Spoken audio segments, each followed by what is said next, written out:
And so the courier who had cheated death in the cemetery outside Good Springs cheated death once again, and the Mojave Wasteland was forever changed.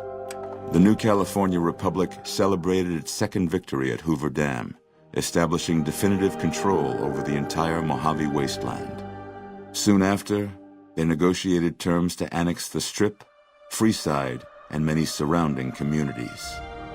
The Mojave Wasteland, at long last, had entirely fallen under the NCR's banner. The courier, fair and even-handed in his dealings throughout the wasteland, was honored by the NCR for his support of the military at Hoover Dam.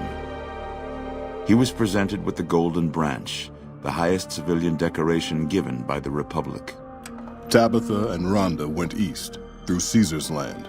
Occasionally, tales of their exploits found their way back west, though few believed them. Eventually, the stories concerning the duo were collected and published, and proved to be quite popular with children.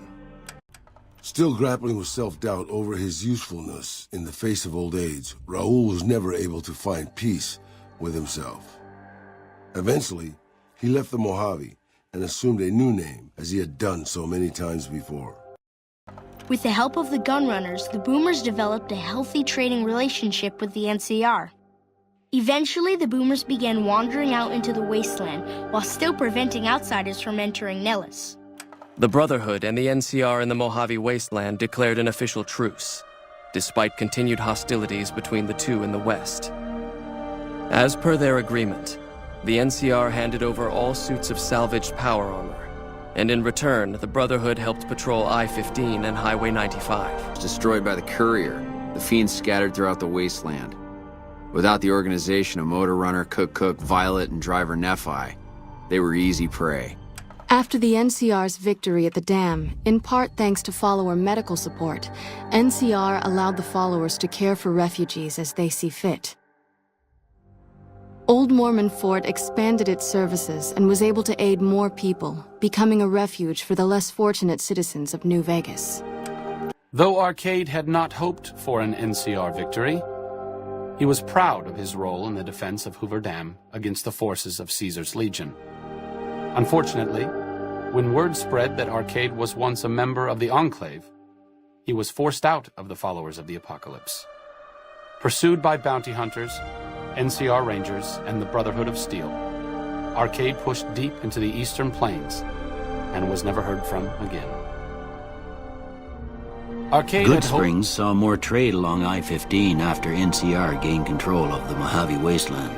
But with that came a heavy burden of the Republic's taxes.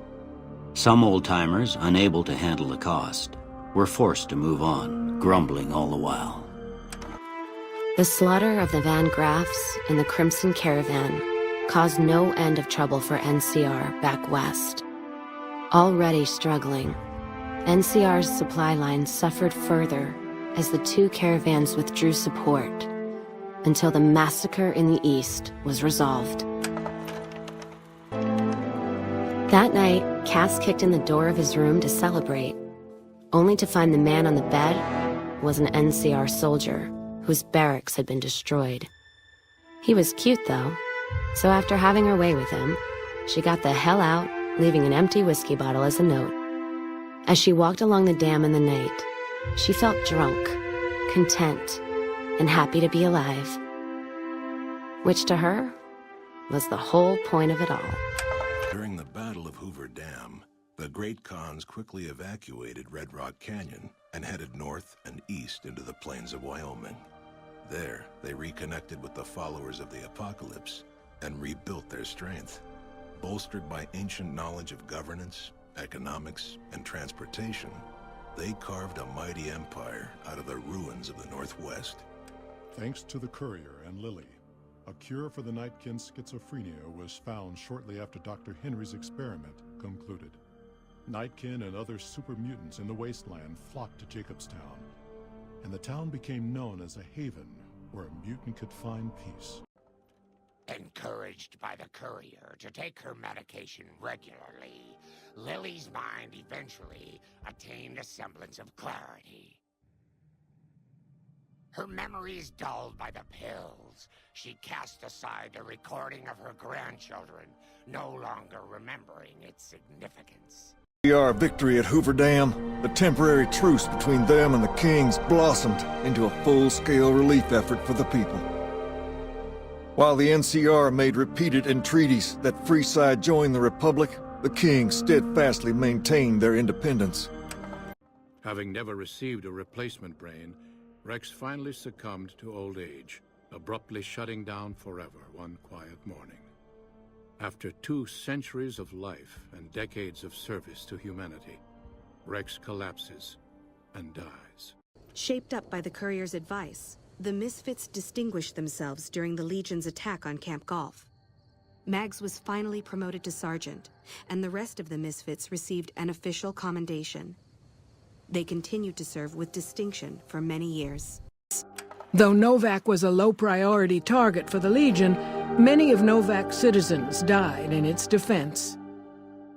In the weeks that followed, several bright followers returned to Novak to help restore its defenses, allowing it to remain independent of NCR. Looking for a place where he could be of some use, Boone found himself re-enlisting with his old unit. Though his regrets remained in his thoughts, they coalesced into a purpose, and Boone embraced it. He spent his leave time hunting down slavers in the desert, his first recon beret the last thing they never saw. After Hoover Dam, the leaderless powder gangers at the correctional facility vanished into the wastes, leaving the prison empty. The correctional facility became another abandoned ruin in the wasteland, its carcass occasionally picked over by enterprising prospectors. With Cook dead, the powder gangers at Vault 19 fell apart. Those who weren't destroyed by the Courier fled into the hills or attempted to work their way back through the Mojave Wasteland. Few survived. Prim Slim proves to be an able-minded, if not able-bodied, sheriff for Prim. And due to his slow speed, some crooks get away without a scratch. But Prim continues to prosper under his watchful, robotic eye.